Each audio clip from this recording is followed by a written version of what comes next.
50 ওভারের খেলায় 248 কি খুব বড় লক্ষ্য? খেলা মিরপুরে হোক বা যেখানেই হোক, এই প্রশ্নের উত্তর খুব সম্ভবত ক্রিকেট জানা বোঝা যে কোনো মানুষই বলবেন না, খুব বড় লক্ষ্য নয়। তবুও তো নিউজিল্যান্ডের বিপক্ষে বাংলাদেশের ব্যাটিংয়ে মনে হচ্ছিল 248টাই যেন পাহাড় সমমান।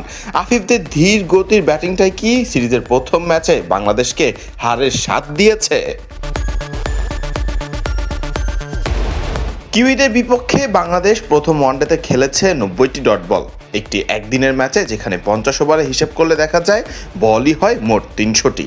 এই নিয়ে অবশ্য মুখ খুলেছেন প্রথম ওয়ানডেতে টাইগারদের হয়ে রান পাওয়া সাইফ হাসান। সাইফ জানান, হৃদয় ছিল যদি আমরা ব্যাটসম্যানরা যদি আর একটু ওকে সাপোর্ট দিতে পারতাম তাহলে হয়তো বা ইজি হতো।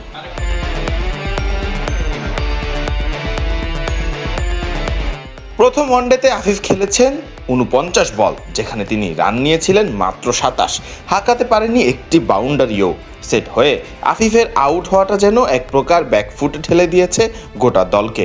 তবে প্রশ্ন থেকেই যায়, যেখানে আফিফ ব্যাটিং করেছেন, আফিফ কি সেইখানেই ব্যাটিং করতে নামা ব্যাটার? সাইফের মতে উইকেটটাই ছিল চ্যালেঞ্জিং। তিনি জানান, না, আমার মনে হয় উইকেটটা ফার্স্ট থেকে একটু চ্যালেঞ্জিং ছিল, বাট কিছু রং টাইমে আমাদের উইকেটগুলো পড়ছে। যেমন আমার উইকেটটা যদি আমি আর একটু ক্যারি করতে পারতাম, সেট ব্যাটসম্যানের জন্য একটু ইজি ছিল, নতুন ব্যাটসম্যানের জন্য একটু টাফ ছিল। সো আমার মনে হয় আমি যদি আর একটু ক্যারি করতে পারতাম আর একটু ইজি হইতো, বাট এটাই আর কি আমাদের অ্যাডজাস্ট করা লাগবে।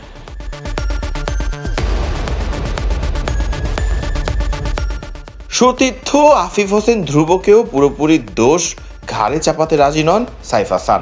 সাইফের মতে পরিস্থিতিটাই আফিফকে সেভাবে খেলতে বাধ্য করেছে।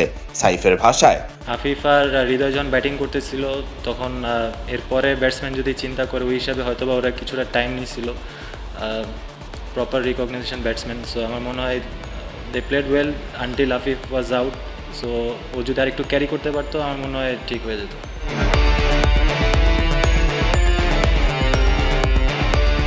সিরিজের প্রথম ম্যাচে পরাজয়ের মুখে পড়া টাইগারদের সামনে বাঁচা মরার লড়াই হিসেবে থাকছে সিরিজের দ্বিতীয় ওয়ানডে ম্যাচটি, যেখানে হারলেই সিরিজ জয়ের স্বপ্ন থেকে ছিটকে যাবে বাংলাদেশ। 20 এপ্রিল মিরপুরেই কিউইদের বিপক্ষে ডু অর ডাই ম্যাচে মাঠে নামবেন লিটন মুস্তাফিজরা।